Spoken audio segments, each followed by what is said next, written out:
Very good evening to all of you. To crack UPSC and UPPCS, welcome to the Grandmaster 360. Myself Richa, and today we will cover the part third of the topic Gupta and post Gupta period.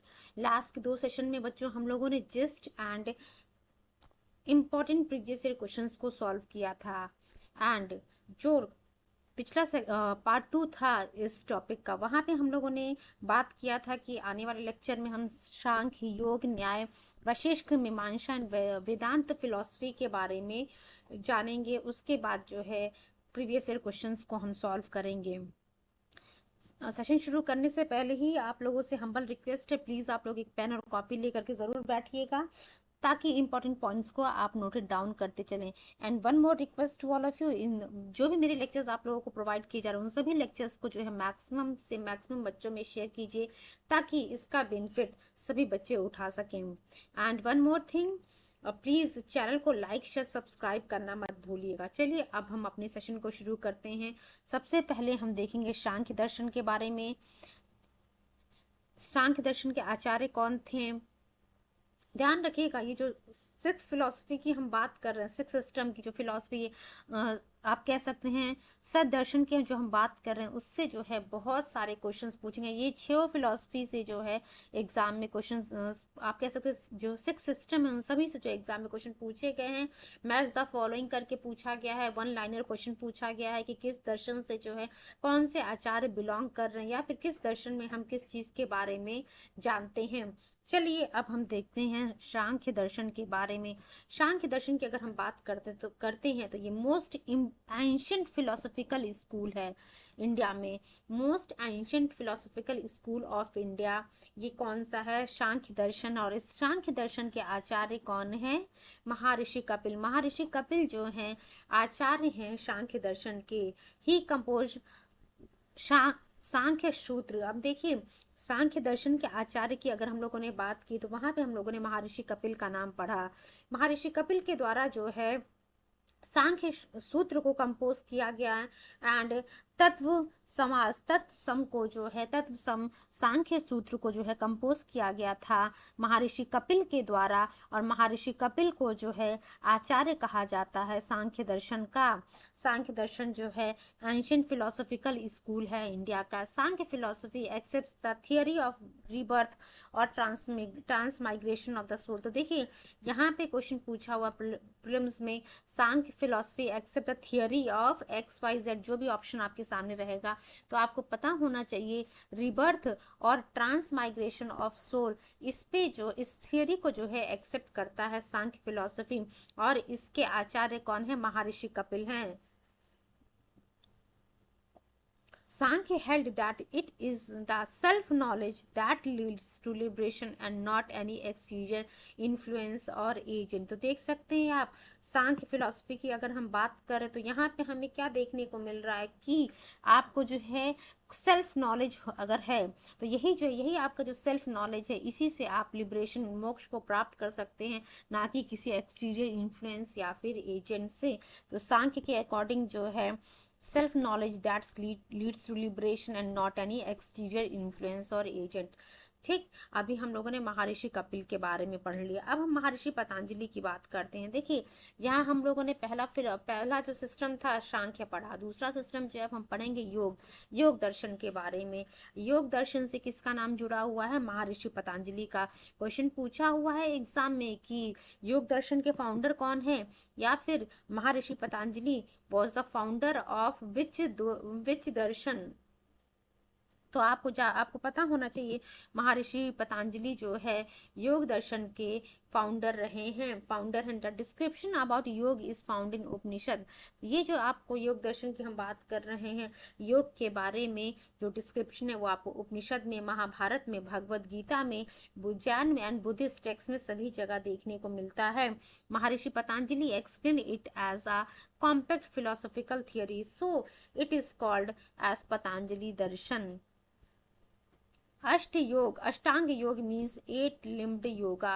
अब देखिए, as outline by the sage Patanjali in the yoga sutras, इस योग सूत्रा में जो है पतंजलि, महर्षि पतंजलि के जो द्वारा जो है अष्टांग योग यानी कि 8 लिम्ड योगा के बारे में बताया गया है। It consist of 8 spiritual practices. अब आप देख सकते हैं इस अष्टांग योग में जो है 8 स्पिरिचुअल प्रैक्टिसेस हैं। वो कौन कौन से हैं? यम, नियम, आसन, प्राणायाम, देन प्रत्याहारा, देन धर्न, देन ध्यान, देन समाधि। ये 8 स्पिरिचुअल प्रैक्टिसेस कौन कौन से हैं आप लोगों ने देखा। आपसे ये भी क्वेश्चन पूछ सकता है कि पतंजलि, महर्षि पतंजलि के द्वारा जिस अष्टांग योग की बात की गई है, उस अष्टांग योग में 8 स्पिरिचुअल प्रैक्टिसेस जो हैं उसमें से वो 8 स्पिरिचुअल प्रैक्टिसेस कौन कौन सी हैं, और 4 स्पिरिचुअल प्रैक्टिसेस का नाम दे देगा और पूछेगा इसमें से कौन सा जो है 8 स्पिरिचुअल प्रैक्टिसेस में नहीं आता है, और अगर ई करके ऑप्शन दे देता है ऑल ऑफ द अबव और नन ऑफ द अबव, और वहां से पूछ लेगा कि इसमें से कौन सा जो है 8 स्पिरिचुअल प्रैक्टिसेस में आता है जिसके बारे में महर्षि पतंजलि जी के द्वारा बताया गया है अष्टांग योग में।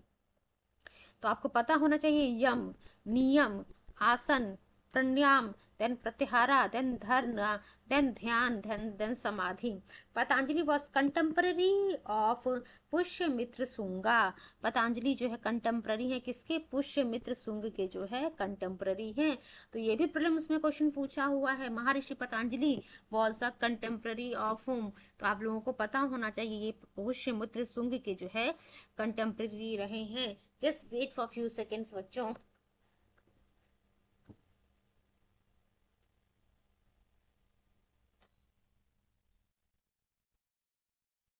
अब हम बात करते हैं न्याय दर्शन के बारे में।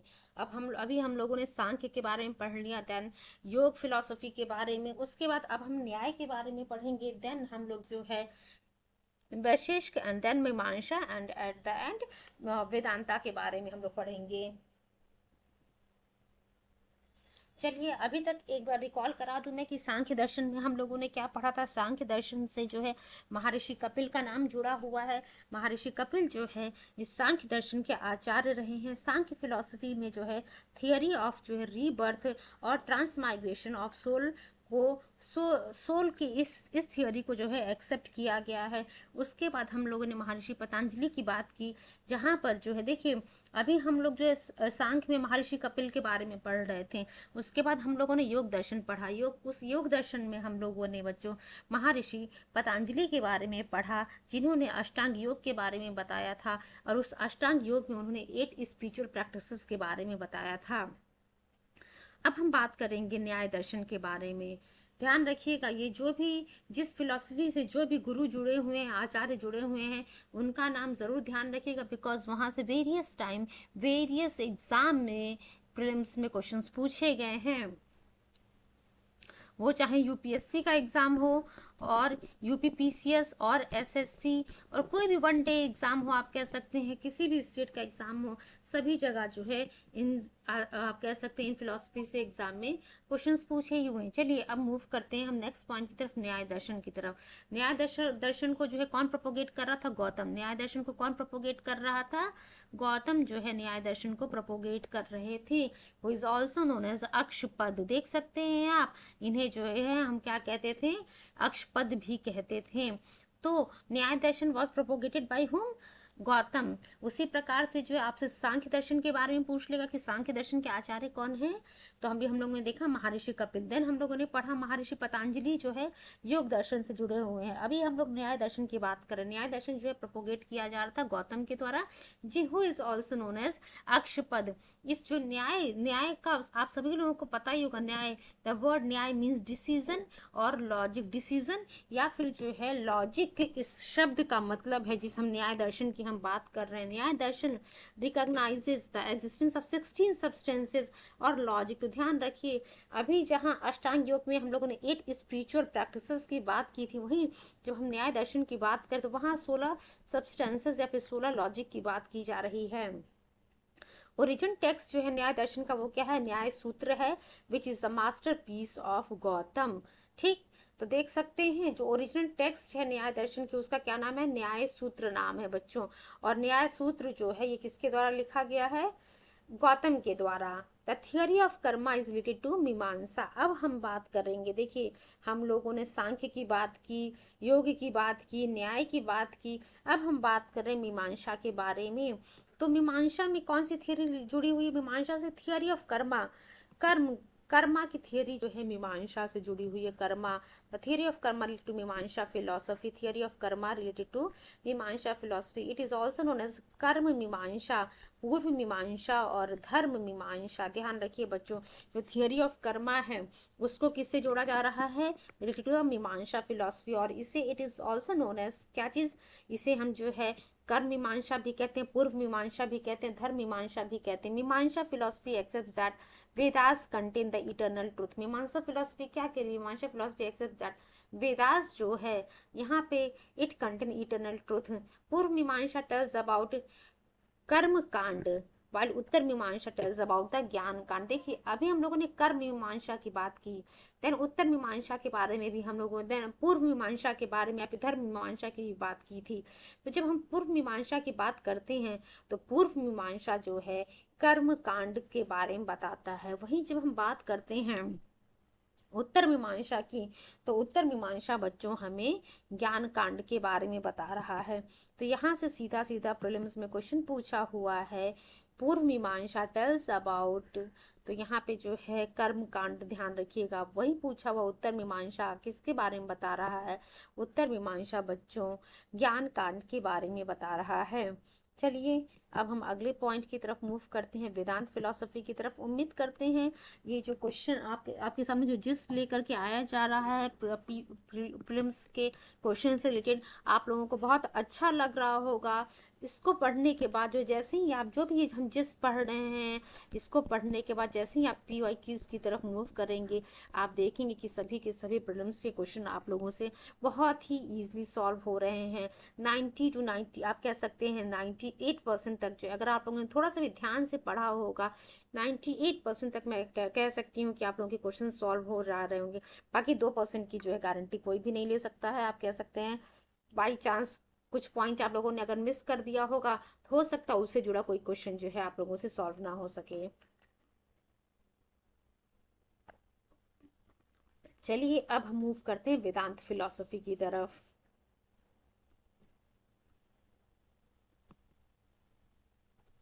वेदांत philosophy is considered to be the culmination of Indian ideology. Vedanta philosophy को जो है हम क्या कहते हैं, इसे कंसिडर किया जाता है to be the culmination of the Indian ideology. ठीक है, वेदांत का मतलब क्या होता है आप सभी लोगों को पता है। इस वेदांत शब्द देख सकते हैं, वेदांत शब्द जो है, वेदांत शब्द से आप खुद ही अंदाजा लगा सकते हैं, वेदों का अंत, यानी कि एंड ऑफ द वेदास आप कह सकते हैं। तो वेदांत फिलोसफी को क्या कहा जाता है? Considered with the culmination of the Indian ideology. और इस वेदांत का जो है आप लिटरल मीनिंग अगर देखें तो इसका मतलब होता है एंड ऑफ द वेदास और the climax of the Vedic ideology. तो इसका मतलब जो है वेदांत का जो है एंड ऑफ द वेदास भी आप कह सकते हैं, या फिर जो है कह सकते हैं climax of the Vedic ideology.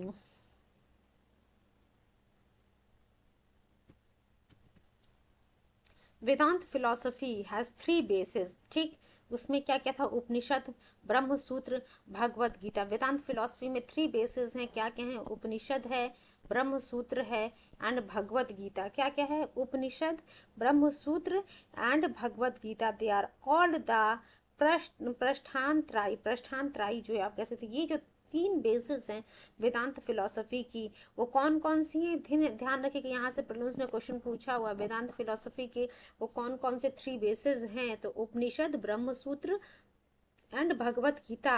और इन्हें जो ये जो उपनिषद है, ब्रह्म सूत्र और जो भगवत गीता, तीनों जो है एक साथ आप मिलाएंगे तो इनको कहा जाता है प्रस्थान त्राई कहा जाता है। अब हम बात कर रहे हैं महर्षि कन्नड़ की। महर्षि Kannada was the founder of the Vaishishk इसको देखिए, अभी हम लोगों ने सांख्य, योग, न्याय, मीमांसा, वेदांत के बारे में पढ़ लिया। अभी हम लोग का एक पॉइंट रह गया था वैशिष्ट स्कूल, यानी कि वैशिष्ट स्कूल ऑफ इंडियन फिलोसफी रह गया था। तो अब वैशिष्ट स्कूल के फाउंडर कौन है? महर्षि कर्ण जो है Vaisheshika school of Indian philosophy के फाउंडर रहे हैं। He propounded atom theory and called the founder of Indian atomism. अब देखिए, यहाँ से जो है हम लोगों ने एक बहुत ही इंपॉर्टेंट पॉइंट तो पहले देख लिया कि वैशिष्ट स्कूल ऑफ इंडियन फिलोसफी के फाउंडर जो है महर्षि कर्ण है। अब ध्यान रखिए, एक और क्वेश्चन बन रहा कि एटम थियोरी को प्रोपाउंड करने वाले कौन है? महर्षि कर्ण जो है एटम थियोरी को प्रोपाउंड करने वाले हैं। किसे जो है इंडियन एटमिज्म का जो है फाउंडर कहा जाता है? तो महर्षि कर्ण को ही जो है इंडियन एटमिज्म का फाउंडर कहा जाता है। देख सकते हैं आप, सिर्फ एक नाम से जो है 3 क्वेश्चन, वैशिष्ट school of Indian philosophy, atom theory के प्रोपाउंडर कौन रहे हैं, कौन फाउंडर रहा है इंडियन एटमिज्म का? तो ये महर्षि कर्ण की ही हम बात कर रहे हैं। जब हम बात कर रहे हैं, just wait for few seconds, जब हम एटम थियोरी की बात कर रहे हैं, according to this theory material subjects are made of the atoms. तो ये जो एटम थियोरी है, जिसके फाउंडर जो है आपके, जिसको प्रोपाउंड करने वाले महर्षि कर्ण हैं, इंडियन एटमिज्म के फाउंडर जो हैं महर्षि कर्ण हैं। तो इस थियोरी के मुताबिक जो भी मटेरियल्स हैं, जो भी सब्जेक्ट्स हैं, वो सभी के सभी जो एटम से मिल करके बने हुए हैं। द वैशिष्ट दस mark the beginning of physics in India. अब आप सभी लोगों ने जो है एटम के बारे में फिजिक्स में पढ़ा होगा, तो यहीं से जो है महर्षि कर्ण की आप बात कर रहे हैं, जो कि फाउंडर रहे हैं वैशिष्ट स्कूल के। ये जो वैशिष्ट स्कूल है, ये जो है बिगिनिंग है फिजिक्स का भारत में। ध्यान रखिएगा, वैशिष्ट दस mark the beginning of physics in India. तो उम्मीद करते हैं ये पॉइंट आप लोग को क्लियर हो गया होगा। Maharshi Karna was first to prove that atom is the smallest unit of any matter. क्या लिखा है आपका? Maharshi Karna was first to prove that atom is the smallest unit of any matter. Atom can not be seen through naked eyes. अब ये तो सभी बच्चों को पता है कि हम इसमें माइक्रो जो पार्टिकल है, एटम है, उसको हम नेकेड आइज से नहीं देख सकते, and can not be further divided. और वो जो एटम है, that atom can not be further divided. ठीक है, यहाँ पे देखिए फिजिक्स के बारे में बताया जा रहा है।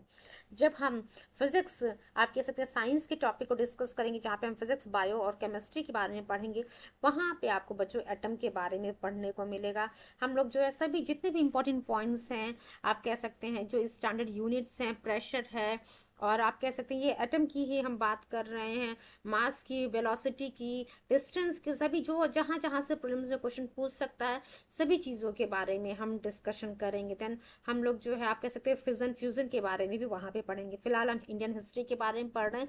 जितनी जल्दी कोशिश कर सकते हैं आप, इस टॉपिक को हम यहाँ फिनिश करने की कोशिश कर रहे हैं। उसके बाद जैसे ही हमारा जो है इंडियन हिस्ट्री का ये एंशिएंट हिस्ट्री वाला जो पार्ट चला वो कंप्लीट हो जाएगा, उसके बाद हम थियोरेटिकल पार्ट, उसके साथ साथ जो है साइंस के कुछ इंपॉर्टेंट पॉइंट्स को भी डिस्कस करेंगे। Vaisheshika school gives importance to discussion of material elements और द्रव्य, earth, water, fire, air, sky when combined give rise to new object. अब अगला पॉइंट हम पढ़ते हैं। अकॉर्डिंग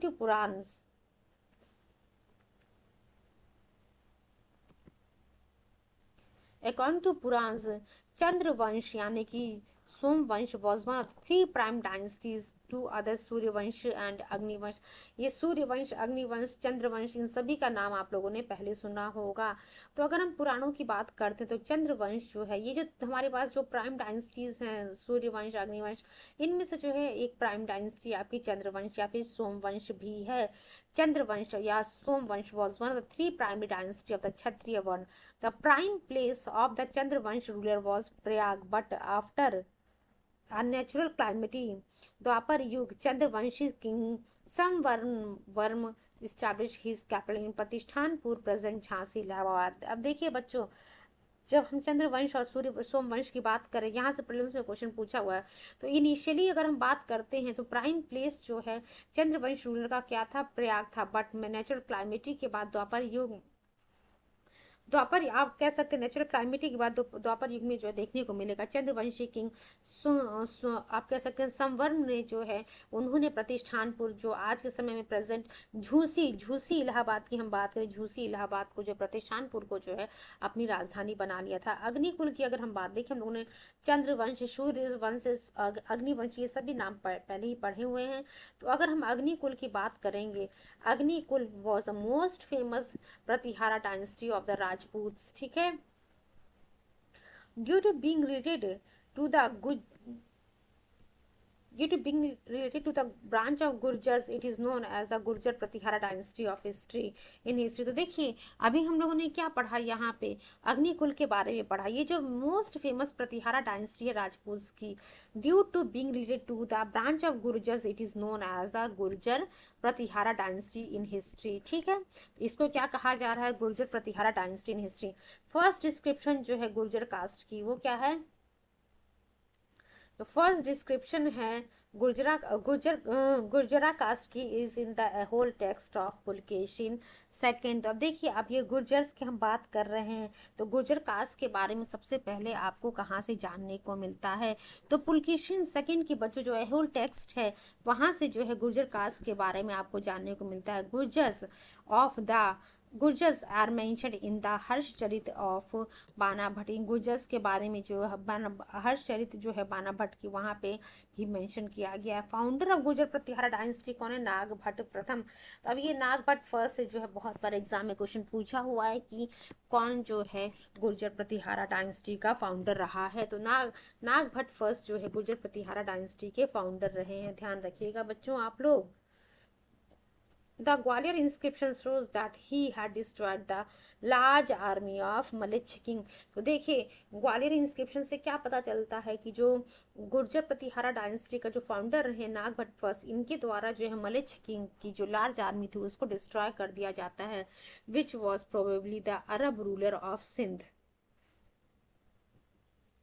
अब थोड़ी सी बातों को हम यहाँ पे और डिस्कस करेंगे, उसके बाद जो है बच्चों हम आते हैं अपने प्रीलिम्स के क्वेश्चन पे, बिकॉज थोड़ा सा और जिस्ट रह गया है। एंड 130 टू 130 से 140 के आसपास हमारे PYQs हैं यहाँ अभी।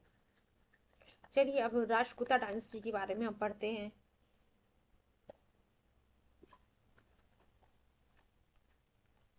The Rashtrakuta dynasty was established in 736 AD by दंती दुर्गा, ठीक है।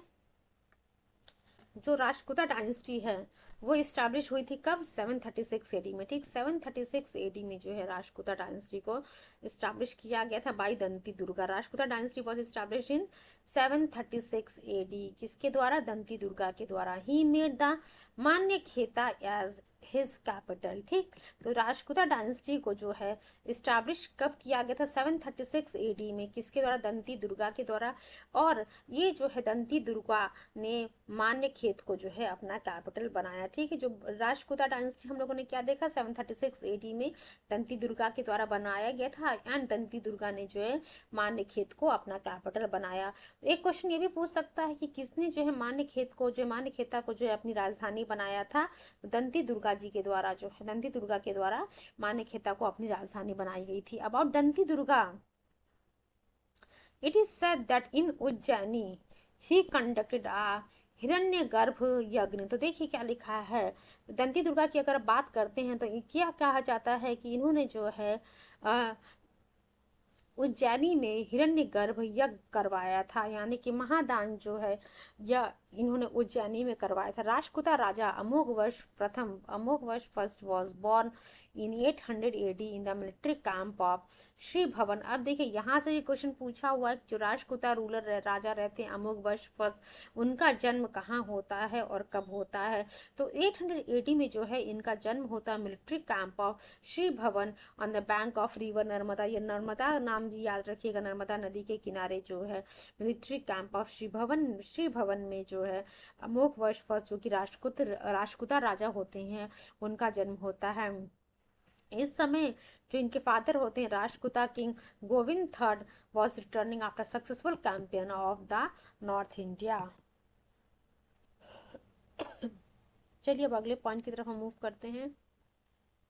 उम्मीद करते हैं सभी पॉइंट्स आप लोग को क्लियर हो रहे होंगे। थोड़ी देर में हम प्रीवियस ईयर क्वेश्चंस को सॉल्व करेंगे और आप लोगों से मैं ये उम्मीद कर सकती हूँ कि इतने सारे पॉइंट्स को पढ़ने के बाद जो भी हम प्रीवियस ईयर क्वेश्चन को सॉल्व करेंगे उसमें से एक भी क्वेश्चन आप लोगों का गलत नहीं होगा। Makhri were the feud of the Guptas who were originally resident of Gaya. The rulers of Maukhari dynasty made Kannauj their capital. तो जो रूलर थे बच्चों मौखरी डायनेस्टी के, उन्होंने जो है कन्नौज को अपनी राजधानी बनाया। हरि वर्मा, आदित्य वर्मा, ईश्वर Verma, Sharva Varma, Graha Varma are the main rulers of this dynasty. तो मौखरी डायनेस्टी, मौखरी की बात के क्रम का बात कर रहे हैं। With the feud of the Guptas, जो मौखरी डायनेस्टी के रूलर रहे हैं उनमें से कौन कौन से वो इंपॉर्टेंट नाम रहे हैं, इन लोगों ने रूल किया था। Hari Verma, then Aditya Varma, then Ishwar Varma, then Sharv Varma, then Grah Varma were the main rulers of this dynasty. अब अगले पॉइंट की तरफ हम मूव करते हैं।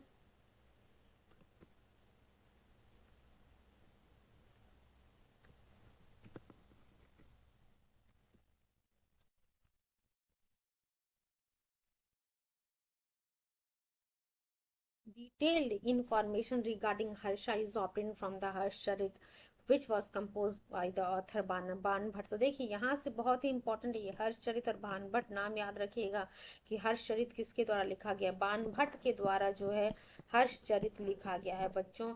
बहुत बहुत इंपॉर्टेंट है आपके प्रीलिम्स के लिए, हर एग्जाम के में प्रीलिम्स के लिए बहुत इंपॉर्टेंट क्वेश्चन है कि आप कह सकते हैं बुक्स मैगजीन एंड ऑथर में से जो ये क्वेश्चन पूछ लेता है इस टॉपिक में कि हर्षचरित के कंपोजर कौन है। तो बान भट्ट जो है हर्षचरित के कंपोजर हैं। Some information regarding him is also available from the Rajatarangini written by Kalhan. तो अब देखिए बच्चों, राज तरंगिनी किसके द्वारा लिखा गया है, कल्हण के द्वारा। हर्षचरित किसके द्वारा लिखा गया है, बान भट्ट के द्वारा। Chinese sources revealed that Harsha and Rajshri were ruled together over Kannauj. अब यहाँ से क्वेश्चन बन रहा है कि किस सोर्स से जो है आपको पता चलता है कि कन्नौज के ऊपर हर्षा और राजश्री के द्वारा एक साथ रूल किया गया था। तो चाइनीज सोर्सेज से हमको पता चलता है हर्ष ने जो है अपनी कैपिटल शिफ्ट कर ली थी Kannauj from Thaneshwar to help his sister Rajshri. तो देख सकते हैं आप हर्ष जो है अपनी बहन राजश्री की मदद करने के लिए अपनी कैपिटल को थानेश्वर से कहाँ शिफ्ट कर लिया, कन्नौज शिफ्ट कर लिया। In the proper administration of Kannauj, Harsha held a massive council of various religions and sects in Kannauj। उसके बाद देखिए क्या लिखा हुआ है, just wait for a few seconds।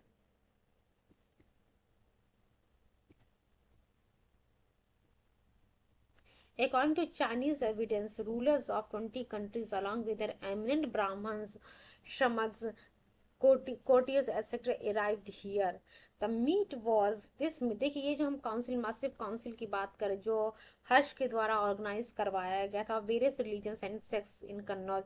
इस काउंसिल को जो है प्रिसाइड कर रहे थे कौन, Hiuen Tsang. This meet was presided by Hiuen Tsang. देख सकते हैं ये जो मीटिंग हुई इसको कौन प्रिसाइड कर रहा था, हेंग सांग के द्वारा प्रिसाइड किया जा रहा था। A function used to be held at Sangam region of Prayag every 5th year of Harsha's rule. हर 5वें साल पे जो है प्रयाग में ये आप फंक्शन ऑर्गेनाइज होता है, कहाँ पे, संगम रीजन में, जिसे आप कह सकते हैं महामोक्ष काउंसिल। इसको क्या कहा जाता था बच्चों, महामोक्ष काउंसिल। अब यहाँ तक जो है हम थोड़ा सा पॉज लेते हैं, जो जिस हम डिस्कस कर रहे थे।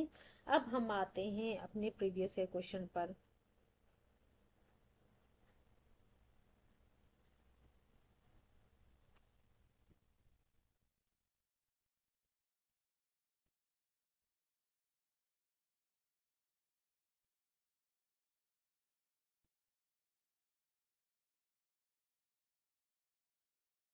चलिए अब हम मूव करते हैं नेक्स्ट क्वेश्चन, क्वेश्चन नंबर 28 पे, बिकॉज क्वेश्चन नंबर 27 तक हम लोगों ने ऑलरेडी चीज़ों को डिस्कस कर लिया। क्वेश्चन नंबर 28 हम देखते हैं।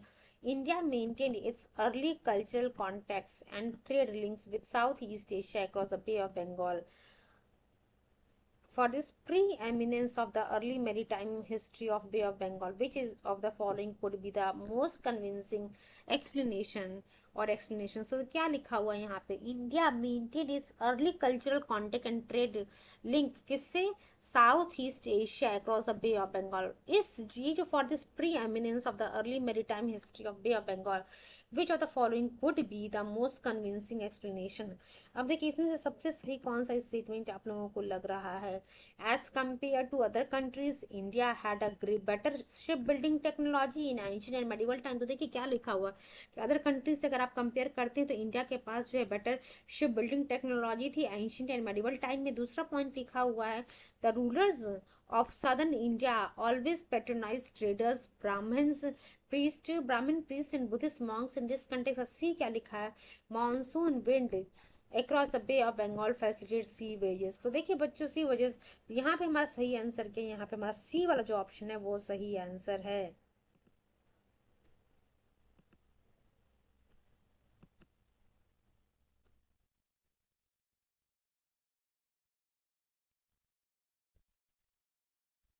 India maintained its early cultural contacts and trade links with Southeast Asia across the Bay of Bengal. India जो है अपना मेंटेन करता early cultural contact and trade links with South East Asia across Bay of Bengal as the monsoon winds originated from the Bay of Bengal. आप देख सकते हैं जो monsoon wind है वो बे ऑफ बंगाल से ओरिजिनेट होता था, ओरिजिनेट होता है. Facilitate the cruise which in turn enhance trade and cultural contact. ठीक है, तो ये और ऑप्शन जो है हमारा क्वेश्चन नंबर 28 बच्चों ये सही है. अब हम मूव करते हैं क्वेश्चन नंबर 29 की तरफ. सबसे पहले हम क्वेश्चन नंबर 30 देख लेते हैं एक बार.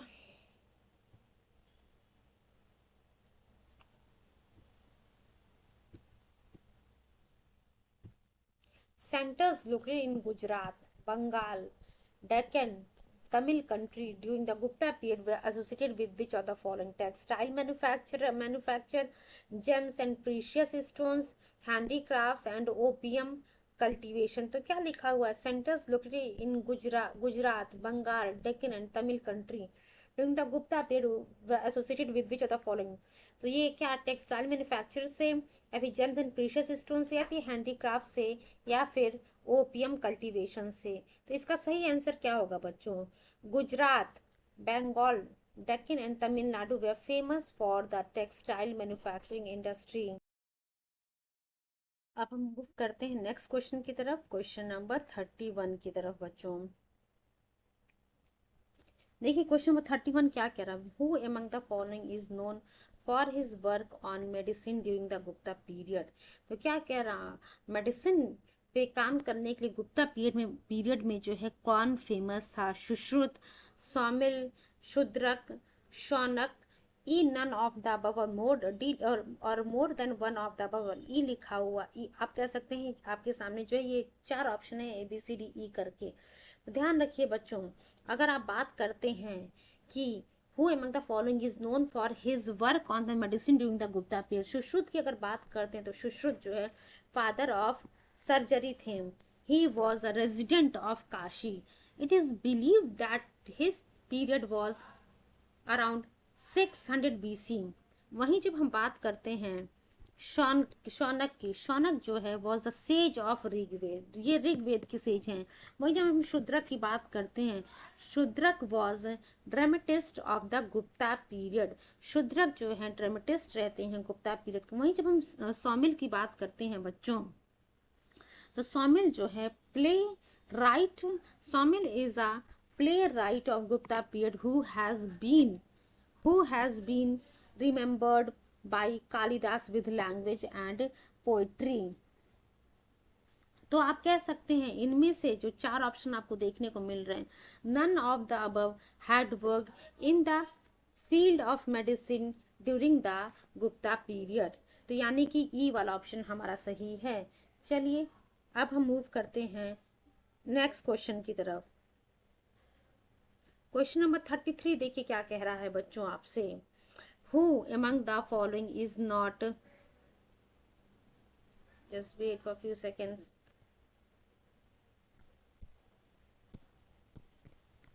Who among the following is not associated with medicine in the ancient India? Dhanvantari, Bhaskaracharya, Charaka, Sushruta, इसमें से कौन जो है एंशंट इंडिया में जो है मेडिसिन से एसोसिएटेड नहीं है? तो देखिए बच्चों, यहाँ पे पूछा था हु इज नॉट एसोसिएटेड, ठीक। तो अगर हम धनवंतरी की बात करते तो धनवंतरी जो है चंद्रगुप्त सेकंड के 9 रत्नों में से एक है, और ये आयुर्वेद के मास्टर रहे हैं। धनवंतरी जी जो है आयुर्वेद के मास्टर रहे हैं। वहीं पे जब हम चरक की बात करते हैं, सुश्रुत की बात करते हैं, we are also great scholars of the Ayurveda. वहीं जब आप बात करते हैं भास्कराचार्य की, आप जब बात करते हैं बच्चों, was a great astronomer and mathematician. Bhaskaracharya जो है ये ग्रेट एस्ट्रोनॉमर रहे हैं।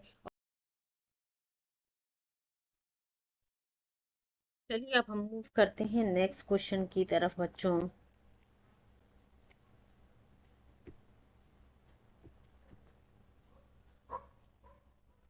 क्वेश्चन नंबर 35 देखते हैं। Who of the following Who of the following among the 9 gems of Chandragupta was associated with the astrology? तो देखिए क्या कह रहा है, इनमें से वरुचि, चाहे शंकु, चाहे छप्न, चाहे अमर सिंह, इनमें से कौन पूछा 9 जेम्स जो थे चंद्रगुप्त के, इनमें से कौन एस्ट्रोलॉजी से एसोसिएटेड है? तो यहाँ पे सही आंसर हमारा स्वप्न, स्वप्न जो है ये एस्ट्रोलॉजी से जुड़े हुए थे। जो 9 जेम्स ऑफ चंद्रगुप्त सेकंड थे वो कौन कौन से थे? कालिदास पोएट थे, धनवंतरी फिजिशियन थे, वराह मिहिर जो है एस्ट्रोनॉमर थे, अमर सिंह लेक्सिकोग्राफर थे, शंकु आर्किटेक्ट थे, शपनक जो है एस्ट्रोलॉजर थे, वरुचि जो है ग्रामेरियन थे, वैताल भट्ट मैजिशियन एंड घट करपार जो है करपरा जो है डिप्लोमैट था। तो अगर आप लोगों को इसका स्क्रीनशॉट लेना है तो आप लोग ले सकते हैं, क्योंकि टोटल 9 जेम्स के जो चंद्रगुप्त सेकंड के जो 9 जेम्स हैं उनका 9 लोगों का नाम यहाँ पे लिखा हुआ है।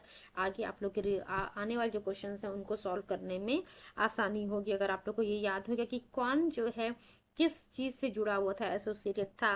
कालिदास पोएट थे, धनवंतरी फिजिशियन थे, वराह मिहिर जो है एस्ट्रोनॉमर थे, अमर सिंह जो है लेक्सिकोग्राफर थे, वहीं शंकु आर्किटेक्ट थे, छप्न जो है एस्ट्रोलॉजर थे, वरारुचि जो है ग्रामेरियन थे, वैताल भट्ट मैजिशियन एंड घट करपरा जो है डिप्लोमैट थे।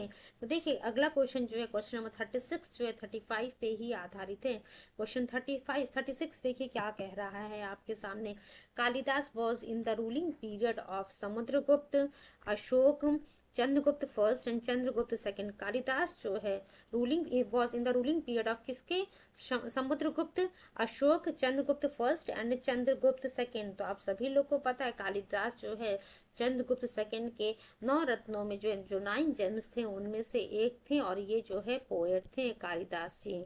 अगला क्वेश्चन देखिए क्या लिखा हुआ है। Which are Guptas gold coins? Gupta का जो है गुप्तास के समय का गोल्ड कॉइन कौन सा है? कौड़ी, दिनार, निष्क एंड पान। कौड़ी, दिनार, निष्क एंड पान, इन चारों में से कौन सा जो है सोने का गोल्ड कॉइन है गुप्तास के पीरियड का? तो दिनार की अगर हम बात करते हैं, ये हम लोगों ने पढ़ा भी था, दिनार जो है ये गोल्ड कॉइन था। Gold coins issued by Gupta rulers were known as dinar. तो गुप्त रूलर्स के समय जो गोल्ड कॉइन इशू किया जाता है उसे हम क्या कहते हैं? दिनार कह रहे थे। और फाहिन के मुताबिक पीपल यूज टू दिनार फॉर डेली बिजनेस। देख सकते हैं गोल्ड कॉइन का यूज हो रहा था for daily business according to the Fahien. अब चलिए अगले क्वेश्चन की तरफ हम मूव करते हैं। क्वेश्चन नंबर 38 क्या लिखा हुआ है देख सकते हैं आप। तो 37 38 ये 1992 का क्वेश्चन है, और सेम क्वेश्चन को रिपीट किया गया है इन यूपी आरओ मेंस 2017। तो क्वेश्चन हमारा क्या है? Gupta gold coin was called karshapana, dinar, nishka और सुवर्ण। तो आप सभी बच्चों को पता है कि जो गुप्त गोल्ड कॉइन थे उन्हें हम दिनार कहते हैं। चलिए अब हम मूव करते हैं क्वेश्चन नंबर 39 की तरफ।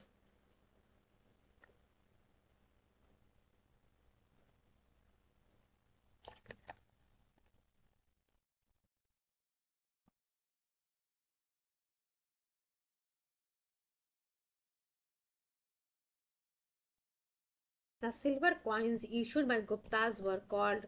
अब देख सकते हैं आप अभी हम लोगों ने गोल्ड कॉइन्स की बात करी जिसे आप दिनार कह रहे थे। अब यहाँ पे सिल्वर कॉइन की बात किया जा रहा है। जो वो सिल्वर कॉइन्स को क्या कहा जा रहा था, जो गुप्तास के द्वारा इशू किया जा रहा था। करशप्न, दिनार, रूपक और डी लिखा हुआ है निष्क। जो सिल्वर कॉइन था बच्चों, जो कि गुप्तास के द्वारा इशू किया गया था, उसको हम रूपक कह रहे थे। The silver coins issued by Gupta ruler was known as rupaka. तो सिल्वर कॉइन जो गुप्तास के द्वारा इशू किया था उसे क्या कहा जा रहा था, रूपक कहा जा रहा था। The Gupta coins have been found from Bihar, Bengal, Madhya Pradesh, Rajasthan, Orissa. Bharatpur की अगर बात करते हैं, Bharatpur in Rajasthan is the place from where a maximum number of coins have been found. तो राजस्थान के भरतपुर से जो है मैक्सिमम नंबर ऑफ कॉइन्स जो है, यहाँ ये मैक्सिमम नंबर ऑफ कॉइन्स आपको देखने को मिलते हैं, प्राप्त हुए थे। अगला क्वेश्चन देखिए क्या लिखा हुआ है। Who of the following was the first Gupta ruler to issue coins. तो चंद्रगुप्त प्रथम, घटोत्कच, समुद्रगुप्त एंड श्रीगुप्त, इन चारों में से वो कौन फर्स्ट गुप्ता रूलर रहते हैं जिनके द्वारा कॉइन को इशू किया जाता है। तो चंद्रगुप्त फर्स्ट जो है वो पहले गुप्त रूलर होते हैं जिनके द्वारा कॉइन्स को इशू किया जा रहा होता है। एक्सप्लेनेशन एक बार हम देख लेते हैं। देख सकते हैं आप यूपी के ही मेंस 2010 और प्री 2011 में सेम क्वेश्चन को पूछा गया था। तो देख सकते हैं आपकी जो प्रीवियस ईयर क्वेश्चंस हैं वो कितनी बार वेरियस टाइम जो है रिपीट हो रहे हैं, या फिर आप कह सकते हैं एक ही क्वेश्चन के स्टेटमेंट चेंज करके जो है अलग अलग एग्जाम में उसको पूछा गया है। Chandragupta first was the first Gupta ruler who issued the coins। तो देखिए क्या कह रहा है, चंद्रगुप्त फर्स्ट जो है वो पहले गुप्ता रूलर होते हैं जिनके द्वारा कॉइन को इशू किया जा रहा होता है। There is no evidence available for issuance of coins by Ghatotkacha and Shrigupta. Ghatotkacha and Shrigupta के द्वारा जो है कॉइन्स इशू किया गया था, इसका कोई भी एविडेंस नहीं प्राप्त होता है। समुद्रगुप्त में भी जो है various type of coins issue किए थे, बट जो समुद्रगुप्त है उनका टेन्योर, जो उनका पीरियड जो है चंद्रगुप्त फर्स्ट के बाद आता है। अगला क्वेश्चन देखिए क्या लिखा हुआ है। In the Sanskrit plays written during the Gupta period women and Shudras speak. तो हम लोगों ने कल के जो पार्ट 2 था इस लेक्चर का, वहां पे हम लोगों ने पढ़ा था कि जो संस्कृत प्लेज थी गुप्ता पीरियड में लिखी गई थी, वहां पे जो वुमेन थी, जो शूद्रक थी, वो प्राकृत भाषा का इस्तेमाल कर रही थी, और जो हायर क्लास के लोग थे, जो अपर वर्णा के लोग थे, वो जो है संस्कृत लैंग्वेज का यूज कर रहे थे। तो उसी से रिलेटेड जो है क्वेश्चन पूछा गया है। तो इसका सही आंसर होगा Prakrit. Sanskrit in Sanskrit place written during the Gupta period women, और जो औरतें थी और जो शूद्र थे वो जो है प्राकृत लैंग्वेज बोल रहे थे, while upper varnas person use Sanskrit to speak. अगला क्वेश्चन देखिए क्या लिखा हुआ, क्वेश्चन नंबर 42 क्या लिखा है यहाँ पे।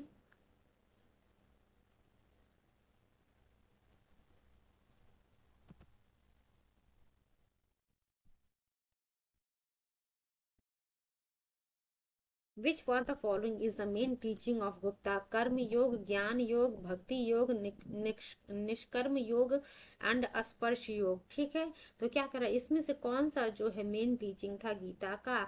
तो आप सभी लोगों को पता है निष्काम कर्म योग जो है मेन टीचिंग था गीता का।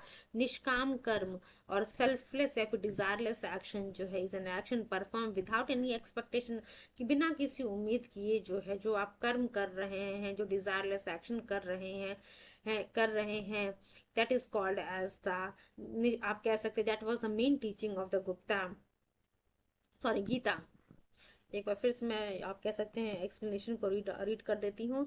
निष्काम कर्म या फिर सेल्फलेस और desireless action is an action perform without any expectation of fruits, किसी भी फल की चिंता किए बिना, और results and the central Tenet of Karma योग पार्ट टू लिबरेशन, यही इसी से जो है आप मोक्ष की प्राप्ति करेंगे।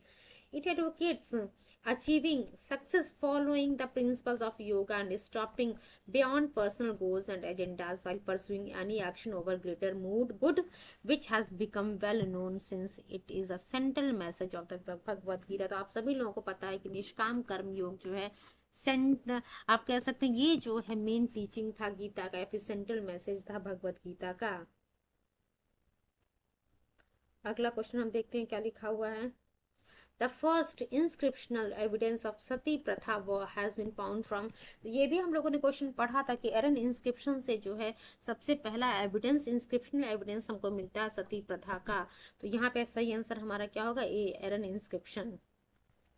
The first evidence of sati प्रथा has been found from the inscription of एरन।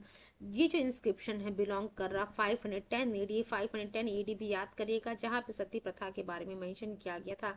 सती प्रथा has been mention for a lady who was a wife of, वो किसकी वाइफ थी जिनके द्वारा ये सती प्रथा परफॉर्म किया गया था? गोपराज की पत्नी थी। अगला क्वेश्चन देखिए क्या लिखा हुआ है। हु इस्टैब्लिश गुप्त संवत, गुप्त संवत के संस्थापक कौन रहे हैं? Chandragupta first, Shrigupta, then Chandragupta second, या फिर Ghatotkacha?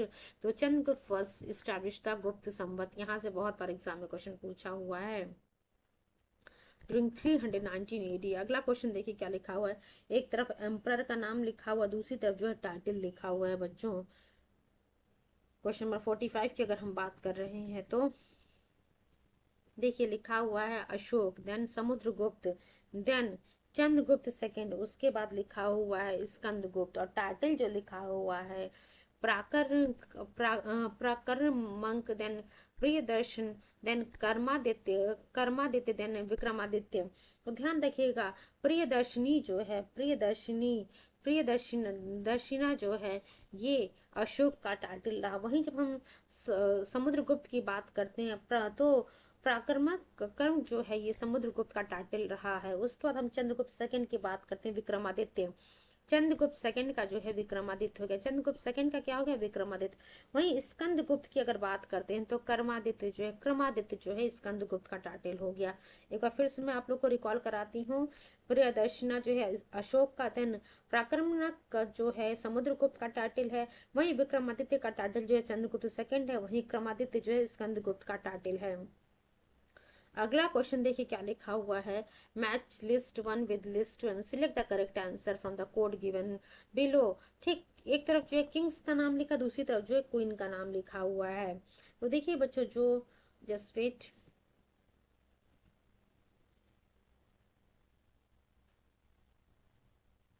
Chandragupta, then Samudragupta, then Chandragupta second, then Kumar गुप्त।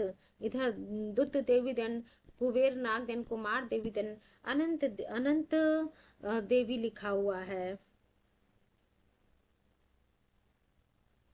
ये just wait for few second,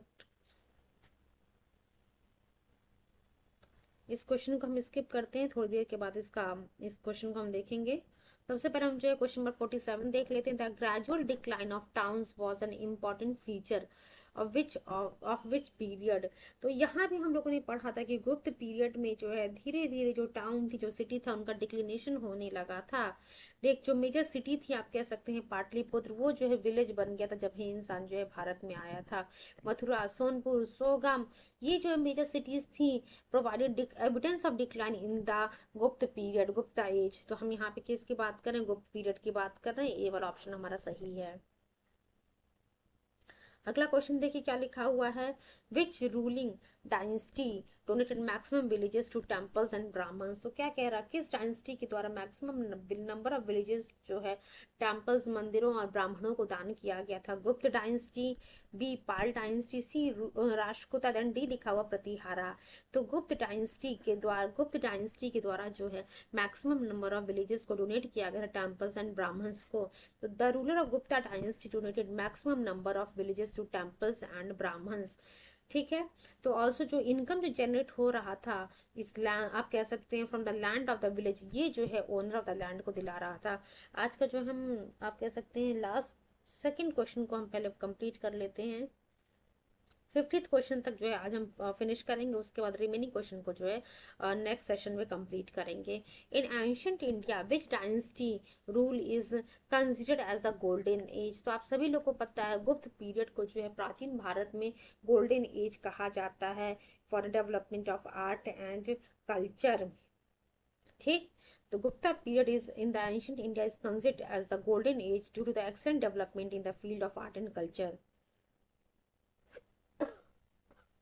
sorry, चलिए आज के सेशन का हम लास्ट क्वेश्चन देख लेते हैं क्या लिखा हुआ है।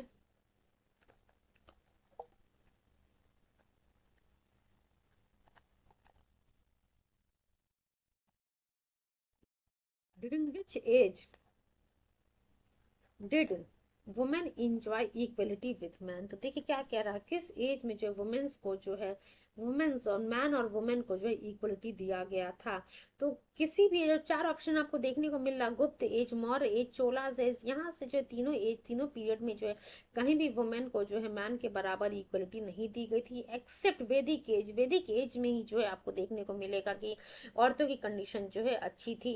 Accept for the Vedic age, situation of women was never good in the ancient India. Vedic age को छोड़ करके प्राचीन भारत में कहीं भी जो है आपको नहीं देखने को मिलेगा कि वो औरतों की जो है आप सिचुएशन थी वो अच्छी थी।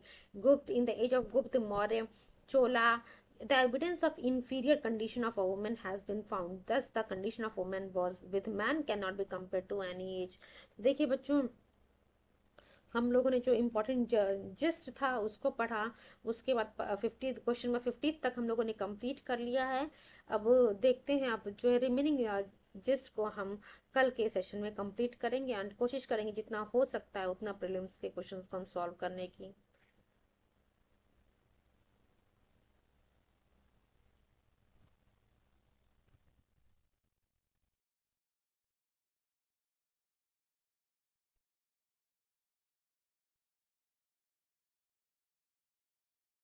रिमेनिंग पॉइंट को जो है यहाँ से जो है ये आप कह सकते हैं यहाँ से जो है कल की सेशन में हम डिस्कस करेंगे। चलिए आज के सेशन को हम यहीं पे बाइंड अप करते हैं। Thank you so much and all the very best wishes for your coming exam. Thank you so much and don't forget to like share subscribe our channel. Thank you so much.